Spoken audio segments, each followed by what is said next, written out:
So I did the acapella version of it. जिन लोगों को मालूम नहीं है उन लोगों के लिए बता दूं, acapella वो होता है जो हम सिर्फ अपनी आवाज़ और जो भी हमारा like your snapping, your clapping, वो सब except your own body parts, you're not using any instrument, no guitar, no piano, no drums, nothing. It's just your voice, and so without any instrumentation, that's the meaning of it. तो ये गाना जब आप सुनेंगे तो सिर्फ आवाज़ है, and I've just used one snap.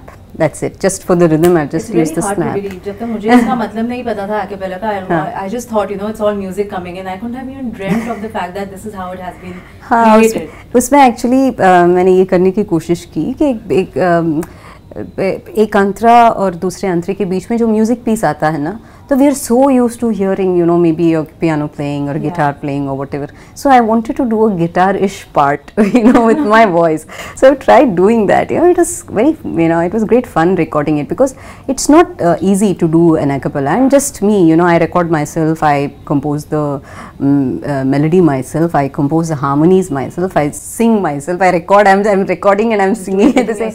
So it was quite time-consuming and challenging, and video also ऐसे सोचा कि कुछ अलग किया जाए, बिकॉज इट्स एन अलग सॉन्ग, तो कुछ अलग करें, हटके तो थोड़ा हटके करने की कोशिश किया, तो लोगों को पसंद आया, लेकिन और लोगों तक पहुंचना चाहिए, बिकॉज पहले क्या होता था, म्यूज़िक चैनल्स में काफ़ी सारे बज जाते थे, देन एवरीबडी वुड नो कि ये गाना बज रहा है, ये गाना पॉपुलर हो भी जाता था, ऐसे 10 बार बजता है तो सबके मुंह में आ जाता है. बट ऐसी कोशिशें जो हम करते हैं, तो हम एक्चुअली चाहते हैं बॉलीवुड के साथ साथ ऐसे गाने भी लोगों तक पहुँचे, बिकॉज बॉलीवुड तो there is no questioning the kind of money that is pumped into it. आपको and of course it's been my bread and butter, and it has given me the recognition, so I don't have anything, it's just that along with that you also want that little bit of extra. ये greed है. एक creative अपना satisfaction होता है, and you want it to be recognized. Correct. Maya एक ऐसा word है which sounds in one way very sensuous. Well, we've seen a movie Maya, और Bollywood का भी इसमें माया नगरी kind of connect है. What is this Maya related to, that Maya Nagari, or is it something else? Actually, there are quite a few connections in my life, when it comes to Maya. 1995 में एक album किया था संदीप चौटा ने, राजीव राय ने produce किया था, और मैंने उसमें गाया था हिंदी में पहली बार मैंने तो उस एल्बम में गाया था. उसका एल्बम का नाम था Maya. Okay, that's one connect. And Mumbai तो माया नगरी बुलाया जाता है एनीवेज मुंबई को. तो I moved to Mumbai 15 years ago. तो अभी 15 साल हो गए, और Mumbai is one city which is like a magnet. It doesn't let you go, चिपक जाते हैं वहीं पर. तो मुंबई ने बहुत लोगों को, it's like I always, they say that Mumbai is the kind of city where it can give you anonymity and it can give you stardom. So you choose, and जो तेरे नसीब में है वो है, so and life again, I don't really intend to deliberately be philosophical, but पता नहीं कहीं ना कहीं तो एक creep हो जाता है. So when I did this song, I said Mumbai तो माया है, लाइफ भी माया है, it's an illusion. So I said चलो जीना यहाँ मरना यहाँ, इसके सिवा जाना कहाँ, इस शहर का जादू ही ऐसा है. And it is not just about Mumbai, any big city in the world. You can take that song and apply it to New York and it will still be the same. So there's no mention of Mumbai anywhere in the song.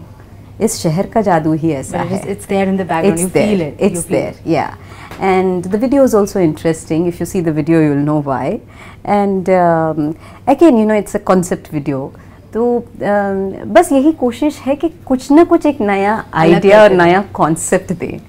So Soumya, thank you very much, because we had equal amount of fun. Thank you for coming. लेकिन I think एक चीज़ है, all the followers who are here would love to know if you have any message for them.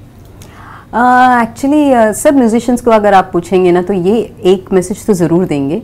मैंने कहीं पढ़ा था, और कितनी सच बात है. हम कॉफ़ी शॉप जाते हैं, एक कोल्ड कॉफ़ी पीते हैं, एक चाय पीते हैं, और 100 रुपये 150 रुपये से कम तो होता नहीं है. लेकिन गाना तो आप पायरेसी ही करते हैं, इस दोस्त से ले लिया, उस दोस्त से ले लिया, तो गुजारा कैसे होगा आर्टिस्ट का। तो 15 रुपए का गाना होता है, 6 रुपए का गाना होता है, 6 रुपए तो आप दे के खरीद सकते हो ना लीगली। तो please you know, if you want music to survive, good music to survive, and not just Bollywood, you know, even private music, तो आप गाना किसी दोस्त से लेने से तो अच्छा 6 रुपये 15 रुपये लेके ना आप डाउनलोड कर लो लीगली, तो सबके लिए अच्छा होगा। एवरी आर्टिस्ट गेट्स हिज और हर right. Absolutely, piracy is one topic that has been spoken time and again, and I'm sure कि आप सब ये ज़रूर करेंगे, all you music lovers out there. And if you want us to survive, all you need to do is subscribe to follow. Right there, there's a like button. Just subscribe, like, and any comments, of course, they're most welcome. Looking forward to hearing from you guys. So, all you need to do is stay connected to follow. Actually, मैं सोच रही थी कि एक गज़ल मुझे compose करना है, because वो मैंने कभी किया नहीं था। तो मैंने सोचा कि कौन सा गज़ल मैं कंपोज करूँ।